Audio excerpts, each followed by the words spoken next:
A lo largo de nuestra vida, los seres humanos sufrimos, ¿verdad? A lo largo de nuestra vida, los seres humanos sufrimos, padecemos. Según el diccionario, padecer se define como recibir un daño. Recibir un daño o sufrir un daño, también se dice así. Sufrí un daño o sufrimos un daño. Pero también dice que es dolor, sufrir dolor, enfermedad o alguna pena. Sí, ¿no? El diccionario no tiene problema. Y Hebreos capítulo 5, versículos 7 y 8 nos hablaba, ¿se acuerdan? Hace algunas semanas nos dice que el Señor Jesucristo, por lo que padeció, aprendió la obediencia, dice. ¿Sí se acuerdan de eso? ¿Sí lo recuerdan? Dice, y Cristo en los días de su carne, ofreciendo ruegos y súplicas con gran clamor y lágrimas al que le podía librar de la muerte, fue oído a causa de su temor reverente, y aunque era hijo, por lo que padeció, aquí está esta palabra, padecer, aprendió la obediencia. Ya hablábamos de eso un par de meses atrás. Pero hay situaciones en la vida o personas que nos dañan. Eso es inevitable. Nos causan dolor o penas y depende de muchos factores el nivel de afectación que recibimos. De muchos factores, de la edad, de la cultura, del trasfondo de la personalidad, de tantas cosas. Un mismo evento para una persona puede significar una gran pena, un gran sufrimiento, mientras que para otra, ese mismo evento podría no significar algo tan grave o tan fuerte. ¿Sí has visto eso? No sé si te has fijado en eso, ¿no? Así vivimos, vamos por la vida y vamos descubriendo que los demás van sufriendo cosas que ya hemos visto en otros o que nosotros mismos hemos sufrido y a veces no entendemos por qué esa persona no lo ve con la gravedad que yo lo veo. O al revés, ¿por qué lo ve tan grave si para mí no fue tan grave, ¿no? ¿Sí ves esta diferencia? Entonces, el nivel de afectación que sufrimos es distinto en cada persona. Sin embargo, el Señor en esta escritura que voy a usar como texto base, nos revela que Él actúa en medio de todas las cosas. Fíjate cómo dice 1 Pedro 5, por favor. 1 Pedro capítulo 5, versículo 10.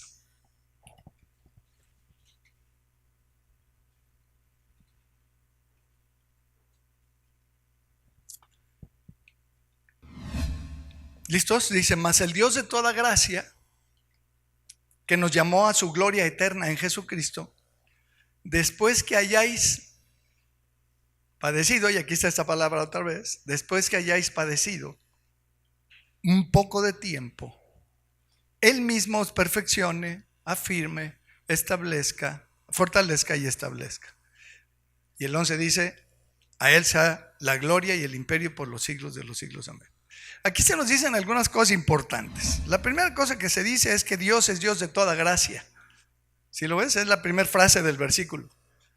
¿Sí? Mas el Dios de toda gracia, Dios es Dios de toda gracia, lo cual quiere decir que Él nos da lo que no nos merecemos. ¿Sí te acuerdas de la definición de la gracia? Sí, es recibir lo que no me merezco. La misericordia es muy parecida, pero es la contraria, es no recibir lo que sí me merezco. ¿Sí te acuerdas de esa diferencia entre la misericordia y la gracia? La gracia es recibir, y el Dios de toda gracia, que nos da todas las cosas sin merecerlas, incluyendo oportunidades y no, nos da. Dios es increíble con nosotros, ¿verdad que sí? Bueno, un amén ahí, vaya. Es increíble. Lo siguiente que dice el versículo es que hemos sido llamados por Dios, ¿a dónde? A su gloria eterna en Jesucristo. Esta perspectiva de la eternidad en Jesucristo, porque así dice, ¿no? Nos llamó a su gloria eterna en Jesucristo. Esta perspectiva de la eternidad en Cristo que tenemos nos debe cambiar todo. Nos debe cambiar todo. nos debe ubicar, porque nos espera la gloria eterna. ¿Cierto o no? ¿Eso dice el versículo o no? Hemos sido llamados a eso. Y entonces nos espera ese es nuestro futuro con el Señor. Y eso debe poner todo lo demás en perspectiva. Si esta verdad bíblica de que vamos a pasar la eternidad con el Señor no reubica tu percepción de la vida y de la realidad, entonces yo no sé qué pudiera ubicarla. Porque nos debe cambiar. El saber que vamos a pasar la eternidad con el Señor nos debe cambiar todo lo demás. Estoy convencido, mis amados, que la vida cristiana sin esta perspectiva de la eternidad en Cristo que tenemos, no es una vida cristiana. Fíjate qué grueso. Porque Cristo no vino a fundar ni una religión, ¿o sí? Todavía algunos cristianos andan diciendo esa tontería, ¿no? Y ni tampoco vino a establecer una forma de vida para que nosotros al seguirla nos hiciéramos merecedores y acreedores de la vida eterna. Tampoco es cierto. Entonces ni siquiera nuestro desempeño como cristianos nos garantiza la vida eterna. Hemos sido llamados a la gloria eterna en Jesucristo de manera gratuita por la gracia de Dios. ¿Sí ves la conexión entre la gracia y el llamamiento a la gloria eterna en Jesucristo? Entonces, bajo esa perspectiva, y estarás de acuerdo conmigo, bajo la perspectiva de la gracia de Dios y del llamamiento que tenemos a la eternidad en Cristo, los padecimientos son padecimientos cortos de tiempo. Porque dice, por un poco de tiempo, después que hayáis padecido por un poco de tiempo, etcétera, etcétera. Estoy convencido, y yo creo que tú también conmigo, que las pruebas que vienen a nuestra vida van a durar el tiempo que Dios decida que duren. Todos hemos dado testimonio de que nuestras pruebas han durado cierto tiempo. ¿Sí o no? ¿No? Puede ser que te dure 3 días la prueba, te puede durar 3 meses, te puede durar 2 años, 6 años, como lo que te he platicado que me pasó a mí. Y así a cada quien le dura la cosa al tiempo que le tiene que durar. ¿Sí o no? Pueden ser 100 años. Y aún así estaríamos hablando de un poco de tiempo, porque a la luz de la gloria eterna, a la luz de la eternidad que vamos a pasar con el Señor, 80 años, 100 años, que te dure la cosa, pues es un poquito de tiempo, ¿no? Imagínate a la luz de miles de millones de años, la eternidad. ¿Cuánto fueron 100 años? Pues un suspiro, es lo que dice la Biblia, que es nuestra vida, como un abrir y cerrar de ojos, un pestañazo. ¿Sí estás de acuerdo? Entonces, no quiere decir que este poco de tiempo que habla aquí sea necesariamente en tu criterio o en el mío, poco tiempo. Porque podríamos ir con Dios a reclamarle, oye Señor, ya tengo 2 semanas con esto, ¿qué pasó? ¿No? A veces me gusta bromear con los hermanos que me platican que padecen de ansiedad. Yo sufrí ansiedad 6 años. Y entonces les pregunto, ¿y cuánto llevas con esto? ¿Cuántos años? No, tengo 3 semanas o 2 meses o 6 meses. Le digo, pues aguántate, 6 añitos. Y aún 6 añitos no es nada. Hay personas que tienen ansiedad el resto de su vida y viven así 50 años. ¿Sí estás? Entonces este poco de tiempo es muy relativo. Es relativo a lo que Dios decida hacer. Si Dios decide pasarte por mucho tiempo, pues según tú o según nosotros es mucho tiempo, pero a la luz de la eternidad es poco, lo que sea. Pero lo que es importante no perder de vista es que cuando viene la prueba y durante la crisis, durante el sufrimiento, lo que está siendo probado es nuestra fe. ¿Sí te acuerdas de ese pasaje en 1 Pedro 1? Movámonos ahí, porfa. 1 Pedro 1:6. Y aquí se repite otra vez este mismo concepto, idéntico. Es el mismo concepto, dice, en lo cual vosotros os alegráis, aunque ahora por un poco de tiempo, es exactamente el mismo término, por un poco de tiempo, si es necesario, tengáis que ser afligidos. en diversos sufrimientos, en diversas pruebas, en distintos momentos de crisis, para que sometida a prueba vuestra fe. ¿Qué es lo que va a ser sometido a prueba en la fe, ¿no? Nuestra fe. Mucho más preciosa que el oro, el cual aunque perecedero se prueba con fuego, sea hallada, ¿qué cosa? Nuestra fe, en alabanza, gloria y honra cuando sea manifestado Jesucristo, a quien amáis sin haberle visto. Espero que todos nosotros lo amemos sin haberlo visto, en quien creyendo, por supuesto, aunque ahora no lo veamos, nos alegramos con gozo inefable y glorioso. Y otra vez vuelvo a decir que las comisuras de los labios hacia abajo son mal síntoma, ¿no?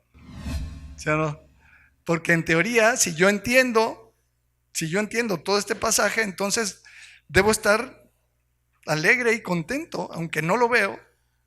Gozo inefable, gozo que no se mueve con nada. Porque el versículo 9 dice que obteniendo el fin de nuestra fe. ¿Cuál es el fin de nuestra fe? La salvación de nuestras almas. Nuestra fe es la que es probada, no en nuestras capacidades, no nuestras habilidades, no nuestra resistencia, nuestra fe, nuestra confianza en Él.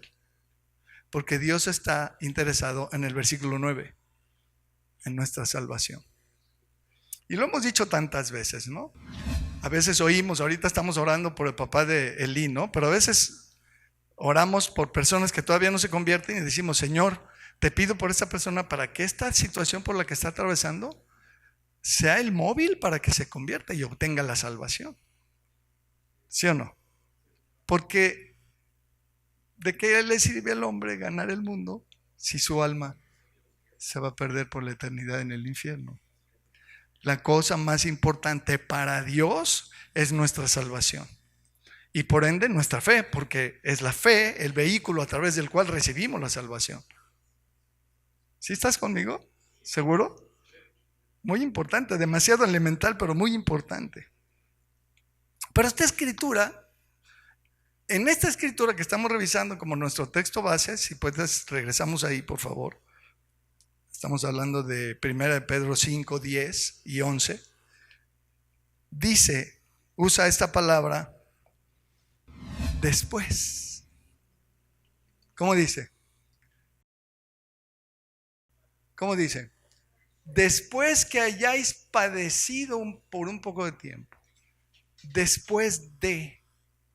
Eso nos sitúa en el tiempo.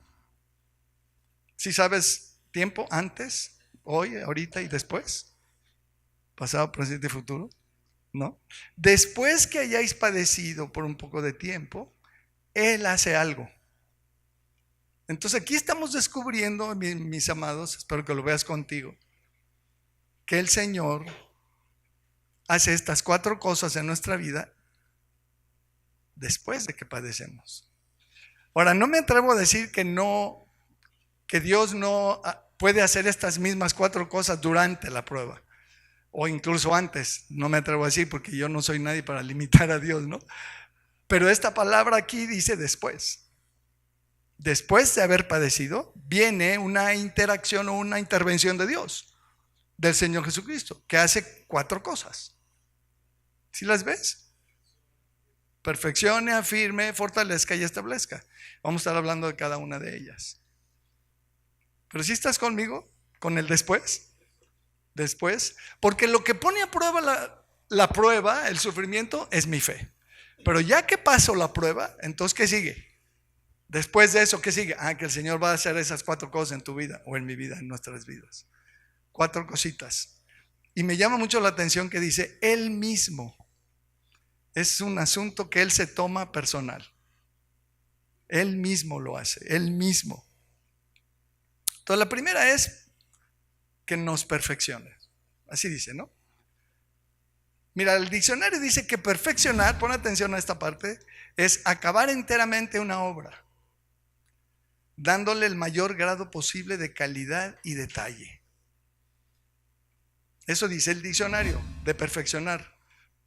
Acabar enteramente una obra dándole el mayor grado posible de calidad y detalle. Pero el griego es mucho más amplio que esta definición del diccionario de la Real Academia, que dice, la palabra es catartizo, de donde viene el término y el concepto de catarsis, que usan allá afuera tontamente y indiscriminadamente los del mundo. La catarsis, ¿no? Pero bíblicamente, este es el término que se emplea aquí para hablar de perfeccionar. Y fíjate cómo se traduce esta palabra griega: completar totalmente. Completar totalmente. ¿Qué vas a completar? ¿Algo que ya está completo o algo que está incompleto? Algo que está incompleto, ¿cierto? Número uno. Número dos, reparar. Reparar. Ajustar. Hacer apto. Completar. Remendar. Remendar, restaurar y unir. Híjole, son un montón de traducciones o de acepciones que tiene esta palabra griega catartizo. Y es interesante notar que esta palabra griega no se traduce en ninguna parte en el Nuevo Testamento como perfecto, sino como perfeccionar, hablando de una actividad en presente continuo. ¿Sí estamos? Porque realmente estamos hablando de un proceso. Es un proceso que Dios hace en nuestra vida. Me encantó un video que vi hace poquito, no sé si te llegó, lo andan circulando por todos lados los videos, ¿no? Pero este brother habla de que lo importante para Dios no es la meta, sino el proceso. Y que muchos cristianos queremos correr en el proceso para llegar a la meta, cuando que Dios no está pensando tanto en la meta, sino en el proceso. Porque es en el proceso cuando Él nos transforma, en el camino. Estamos hablando del proceso de reparación de Dios en nuestra vida.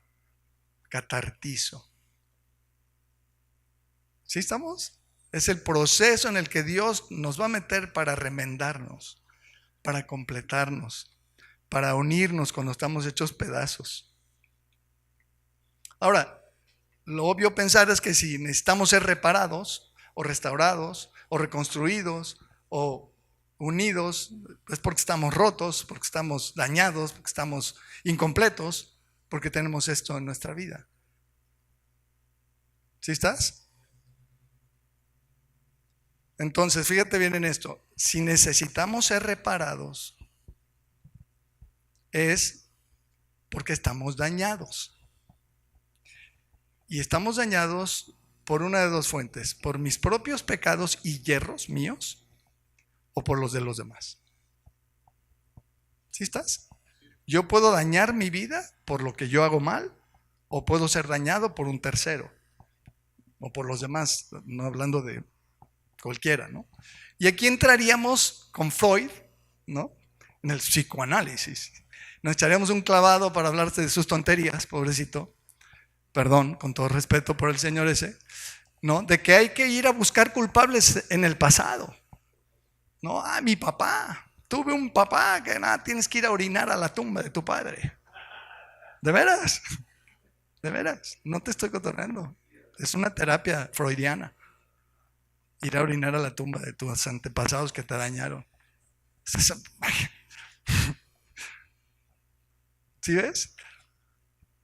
El psicoanálisis pretende encontrar culpables en el pasado, en la sociedad, en la familia, para atrás. Y entonces hay que hacer regresiones. Y si no te acuerdas, hay que rascarle. Y si le rascamos y no sale, hasta la hipnosis recurrimos.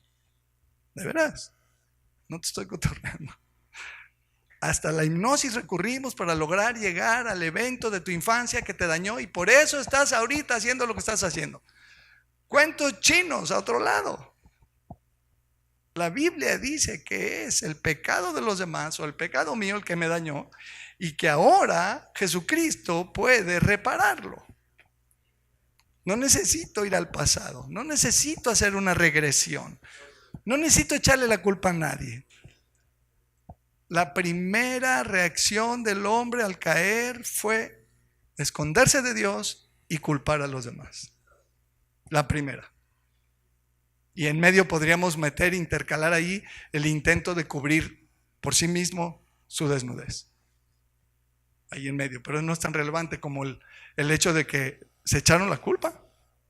No, la mujer. Y fueron con la mujer. No, el diablo. Como dicen, el perro al gato, el gato al ratón y el ratón a su cola, ¿no? ¿Sí han oído eso? ¿No? Tremendo, pero así es. Entonces, mi amado hermano, quiero decir que el Señor Jesucristo es especialista en repararnos. Él mismo se va a encargar que después de que pases por el sufrimiento que estás pasando, te va a reconstruir, te va a reparar, te va a restaurar, va a unir las partes. Él lo va a hacer, Él lo va a hacer, Él lo va a hacer. Él es el único especialista y perfecto porque nos conoce, porque nos entiende, porque sabe, porque Él nos hizo.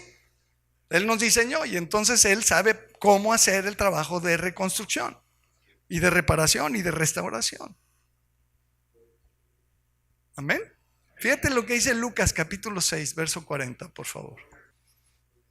Déjame ponerte delante esta reflexión. Dice este versículo: el discípulo no es superior a su maestro. ¿Es una verdad o no es una verdad?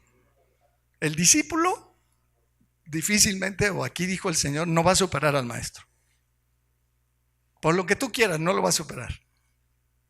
Pero luego dice: mas todo el que fuere, y ahí está catartizo, otra vez, esta palabra perfeccionado, este proceso del que estamos hablando, todo el que entrar en este proceso de perfeccionamiento, de restauración, de reconstrucción, será como su maestro. Entonces la pregunta importante aquí es: ¿quién es tu maestro? ¿O quién es mi maestro? ¿Quién es nuestro maestro? Y aquí llegamos a un punto, como dicen en el argot, de inflexión. Es palabrotas que usa la gente hoy en día, ¿no? Aquí llegamos a este momento en el que tenemos que discernir y decidir quién es mi maestro. Hoy en día la gente tiene un montón de maestros. Se ha puesto de moda el coaching, ¿no? Se ha puesto de moda esta actividad en donde yo me dedico a enseñar a los demás cómo es el camino y les digo y les pongo dinámicas y los meto en el programa y yo soy acá Juan Camaney, cállate con la lana porque eso no es barato, por ahí de paso, pero yo soy el maestro, yo soy el coach, yo te dirijo. Y sí, el ser humano necesita tener un maestro, por supuesto, pero el maestro de maestros se llama Jesucristo. Y si tienes por maestro a Jesucristo, te prometo que no necesitas a nadie más. Necesitamos ponernos bajo la enseñanza del maestro Jesucristo. Él debe ser nuestro maestro. Y si dejo que me perfeccione, este versículo dice que todo el que fuere perfeccionado por el maestro llegará a ser como el maestro. Uy, brincos diéramos por llegar a ser como el Señor. El malvado Pablo en la Biblia se atrevió a decir: imítenme a mí como yo imito a Cristo. No, pues llegar a ese nivel está pesadísimo, ¿no? Pero mira lo que dice Mateo 23 al respecto de todo esto que estamos hablando. Mateo 23, 8, por favor. Pero vosotros no querráis que os llamen rabí. ¿Qué quiere decir rabí? Maestro. Porque uno es vuestro maestro. ¿Quién? El Cristo. Y todos vosotros sois hermanos. Todos nosotros somos hermanos. Aquí no hay de que yo soy acá Juan Camané y yo soy superior y tú eres inferior. Ni Iván ni nadie. Todos somos hermanos. Y aquí el que la rifa se llama Jesucristo. Él es el maestro. Y más nos vale que Él sea nuestro maestro. Porque si agarras de maestro a Peter, ya valiste. Ya valiste. Te lo firmo. Exactamente. Efesios capítulo 4. Bueno, no, sigamos leyendo, perdóname. Dice: y no llaméis Padre vuestro a nadie en la tierra, porque uno es vuestro Padre, el que está en los cielos. Ni seáis llamados maestros, porque uno es vuestro maestro, el Cristo. ¡Wow! ¡Qué fuerte! ¡Qué clara palabra de Jesucristo! Y dicen: a ver, tú no te hagas llamar maestro de los demás. Sois hermanos. Yo soy el maestro, dice el Señor. ¡Qué delicia!, ¿no? Qué bendición. Déjate guiar, hermano. Déjame decirte, aquí Iván y yo como chalanes de la iglesia estamos para decirte: tienes que seguir al Señor. No tienes que seguirme a mí, ni a él, ni a ningún hombre. No, es que yo sigo Juan Camanelli y veo todas sus prédicas, pues ten cuidado. Ten cuidado. Mejor sigue al maestro. ¿Y para eso qué necesitas? YouTube. Para ver las prédicas del grande. Tu Biblia. Y comunión con Cristo. Si no tienes a Cristo en tu vida, no va a haber manera, ¿no? Efesios 4:20 y 21. Sí me está siguiendo, ¿verdad? Efesios 4:20 y 21 dice: mas vosotros no habéis aprendido así a Cristo. ¿Por qué? Porque le aprendemos a Él. ¿Sí o no? Si en verdad le habéis oído y habéis sido por Él enseñados, conforme a la verdad que está en Jesús, etcétera, etcétera. Aquí se nos vuelve a decir en Efesios claramente que nosotros debemos ser enseñados por Él. Nosotros debemos ser enseñados por Él, por nadie más. Entonces, por eso, desde la perspectiva humana, el enfoque no está en el maestro humano, sino en el discípulo. ¿Cómo? Léelo conmigo en 2 Corintios 13:9, por favor. ¿Se acuerdan de Juan el Bautista, no? Que dijo: es necesario que yo me haga chiquito, que yo mengue y que Él crezca. ¿Se acuerdan de ese principio? Aquí está otra vez, 2 Corintios 13:9, ¿qué dice? Por lo cual nos gozamos de que seamos nosotros débiles y vosotros estéis fuertes. El enfoque está en el discípulo, el enfoque está en el otro, no en el que enseña, sino el enseñado. Y luego que dice: y aún oramos. ¿Qué palabra crees que es esa perfección? Catartizo. Oramos por vuestra perfección. Y una vez más tengo que decir, hermanos, en base a este versículo, el papel y el rol que tiene la oración por los demás. Ay, pues que no nada más, no debo orar nomás por mí.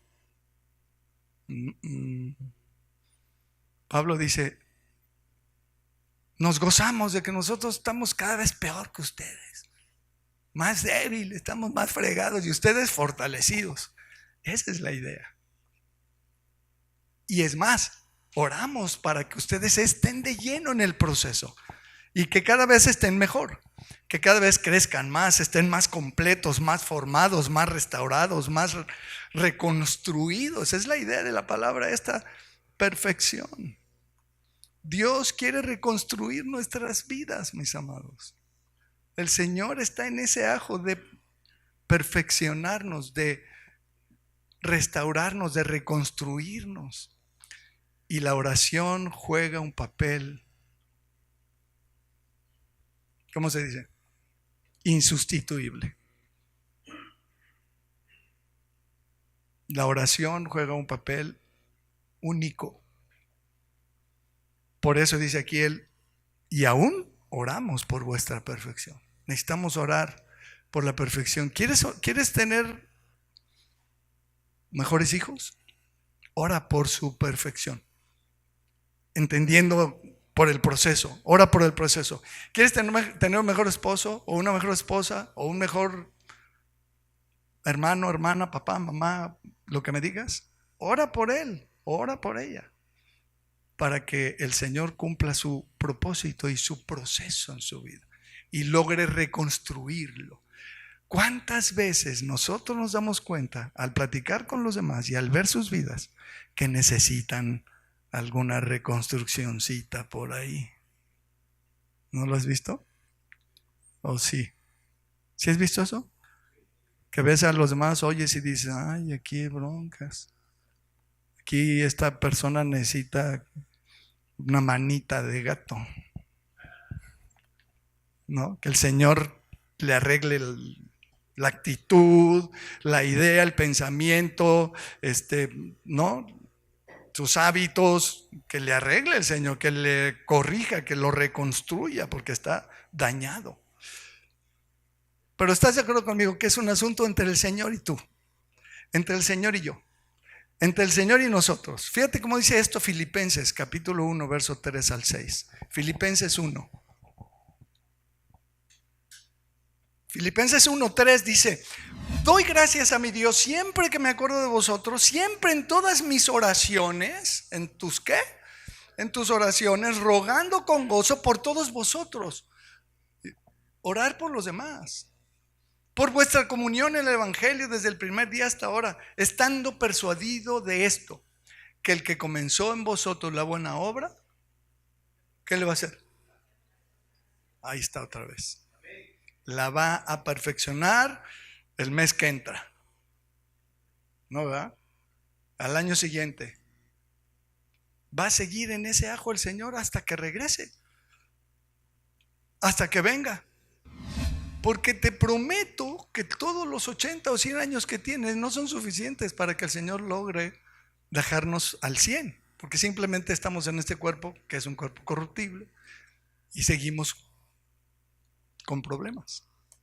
Entonces necesitamos entender que el Señor Jesucristo no nos va a soltar y que va a seguir trabajando en nuestra restauración, en nuestra reconstrucción permanentemente. ¿Hasta aquí me sigues? Ya me lo termino. El Señor quiere quitarnos todo lo que no nos sirve. Y eso duele. Y como dice aquel dicho vulgar, te va a doler, pero te va a gustar, porque el cambio posterior y el resultado es maravilloso.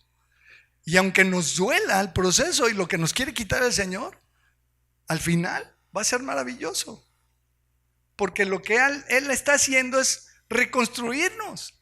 Voy a estar mejor que antes de que entrara yo en este proceso. Pero cuando hablamos del accionar de Jesucristo en nuestras vidas, tenemos que entender que cuando el Señor Jesucristo hace cambios en nosotros, los hace de manera permanente. El Señor normalmente no hace cosas nomás por mientras. ¿Sí estás? Eso dice Eclesiastés 3:14.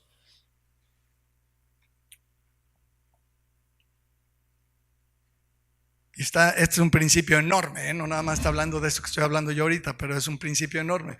Dice Eclesiastés 3:14, he entendido que todo lo que Dios hace es temporal. ¿No, verdad? ¿Cómo dice? Todo lo que Dios hace será perpetuo. Sobre aquello no se añadirá ni de ello se disminuirá, y lo hace Dios para que delante de Él teman los hombres. Por lo general el Señor no hace cambios temporales. Sin embargo, hay que decir que los cambios temporales son muy frecuentes en nuestras vidas. ¿No has visto personas que durante un tiempo están muy prendidas y luego de repente ya se desaparecieron y se apagaron? ¿Y los cambios? ¿No has visto personas que estaban súper definidas, súper clavadas, súper picudas y de repente, ¡pum!, ya no? ¿Qué pasó ahí? ¿Los cambios que habían ocurrido eran cambios de Dios permanentes o fueron cambios temporales? Cuando los cambios son temporales, la temporalidad del cambio me habla de que la motivación con que la persona cambió no fue la correcta. Gálatas capítulo 1, versículo 10, el Señor nos recomienda que mi motivación no sea nunca agradar a los demás seres humanos.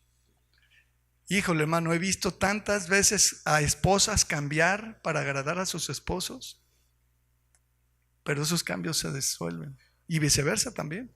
Esposos cambiar para agradar a su esposo, para conseguirlas o para conquistarlas, o para hasta he visto inconversos fingirse cristianos para conquistar a la cristiana. Y el cambio está ahí, aparatoso. Agarran la Biblia, la leen como locos y se bautizan y van a la iglesia y no faltan ni diezman ni cantan ni se involucran y al rato cuando ya se logran casar con la cristiana, el inconverso saca el cobrecito. Lo he visto varias veces, no pocas. ¿Qué pasó? ¿Tú no que era cristiano o no que era cristiana? ¿Qué pasó? Pues era todo un montaje. Un montaje. ¿Por qué? Por Gálatas 1:10. Dice, pues busco ahora el favor de los hombres o el de Dios. ¿O trato de agradar a los hombres? Pues si todavía agradara a los hombres, no sería siervo de Cristo. Son incompatibles, son antagónicos. O agrado a los hombres o sirvo al Señor. Las dos cosas al mismo tiempo no se pueden.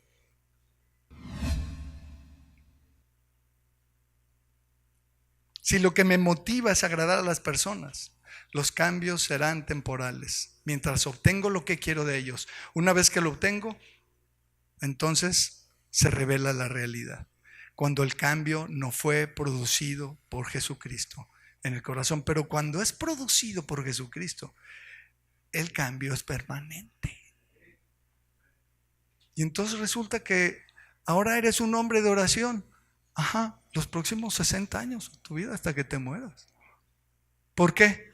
Porque el Señor Jesucristo te convirtió en un hombre de oración o en una mujer de oración. Ahora eres alguien que escudriña las Escrituras, que ama la Biblia, que la estudia y que la lee. Sí, ¿y eso cuánto va a durar? ¿Cuánto hemos visto, Iván, que dura? Lamentable, empieza el grupo, ¿verdad? El curso 15 y acaban 4. Dice, ¿qué pasó? Y el amor por la Escritura y el amor por el Señor, no, qué flojera, no, es que va a llover. ¿Y qué te vas a mojar? ¿No? Y así hace frío, hace calor. Wherever, el pretexto que quieras. Pero cuando te conviertes en un hombre, una mujer que ama la Escritura, tus próximos 80 años de vida van a ser metido en ella de cabeza, día y noche, permanentemente. Si Jesucristo hizo ese cambio en tu vida. ¿Sí estás conmigo? No me vean feo, ¿eh? La pregunta es, ¿a quién estoy tratando de agradar? A Cristo. ¿Quiero cambiar por Cristo o quiero cambiar para lograr, para conseguir, para alcanzar? Quiero hacer acá toda la faramaya para que Iván me considere, ¿no? O para que Pedro me tome en cuenta, o para que mi mamá o mi papá. ¿Será? Lo hemos dicho una y otra vez, fuerte y quedito. La cosa es entre tú y Jesucristo. No hay más. Si Jesucristo está transformando tu ser, qué maravilla, qué garantía, porque te va a reconstruir, te va a restaurar, te va a completar, te va a arreglar, te va a cambiar, te va a formar, te va a pulir, te va a dejar completito. Dice la Escritura, todo es por medio de Él y para Él. ¿Sí te acuerdas? Entonces, concluyo en conclusión, y se me fue Caleb, no, acá está. Catartizo, completar totalmente, reparar, ajustar, hacer apto, completar, constituir, construir, remendar, restaurar, unir. Después del sufrimiento, dice el dicho, después de la tormenta, ¿qué viene? Viene la calma, ¿no? No, después de la tormenta viene el proceso de reconstrucción. Y entonces muchas veces el cristiano dice, oye, espérate, si acabo de pasar por aquella y ya el Señor me metió en esta. Ajá, claro, ¿qué pasó?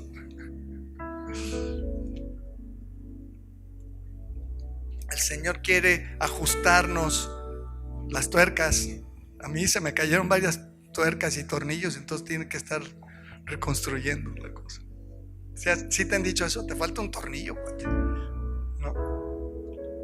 El Señor quiere completarnos, remendarnos, reconstruirnos, restaurarnos. Me encanta ver los videos de restauración de motores.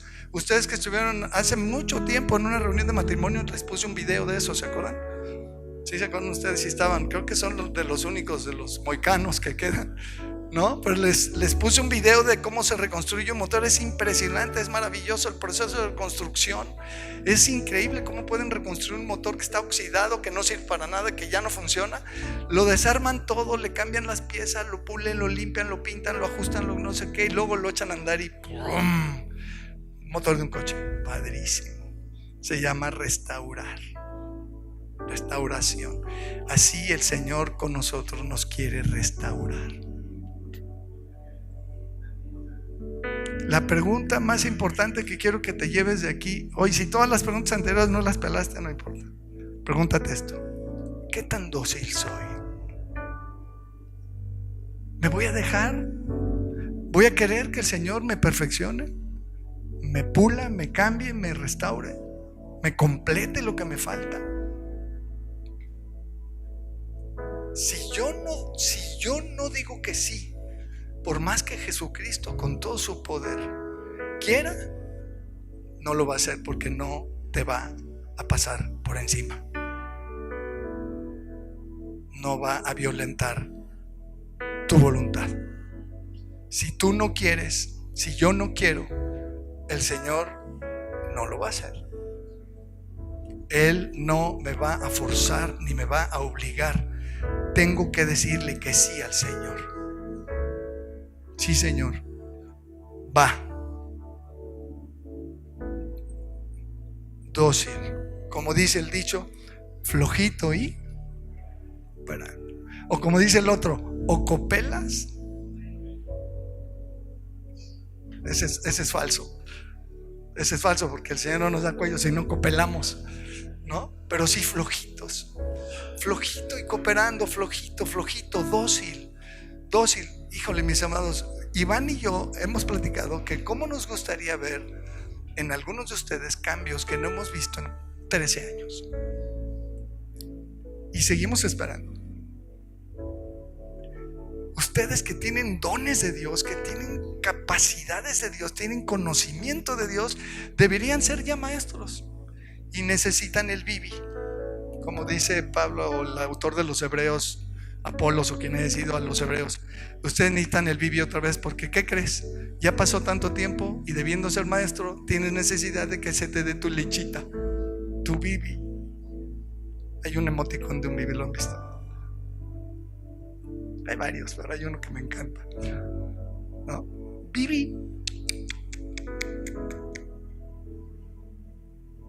Pilas, hermanos.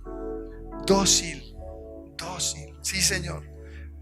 Va, arréglame, cámbiame. Lo que necesites hacerme, házmelo. ¿No? A veces lloro pensando que algunos de ustedes no van a estar en el cielo. De veras. Y no quisiera que eso pasara, pero algunos ni siquiera se han querido convertir. No, pues si yo tengo de cristiano 37 años, pues compra cohetes y celébralo. Si eres inconverso, te vas a ir al infierno. Conviértete, humíllate, ríndete, dóblate, entrégate. ¿Qué esperas? ¿Que venga el Señor y te quedes? ¿O que te llame y te enfrentes con que eras puro montaje? Me hace llorar, de veras. Ahorita no, mira, estoy tranquilo, pero me hace llorar. Y con Iván a veces estamos muy quebrantados por eso. Más allá de que queremos verte en las reuniones y que estés en los cursos y que no, tu salvación. Y es pura dureza, porque no hay un corazón dócil, rendido a Jesucristo. Sí, Señor, aquí está mi vida, tómala, te la entrego. Cambia lo que tengas que cambiar, restaura lo que tengas que restaurar, transforma lo que tengas. Y si me va a doler, que me duela, venga, pero cámbiame, Señor. Amén.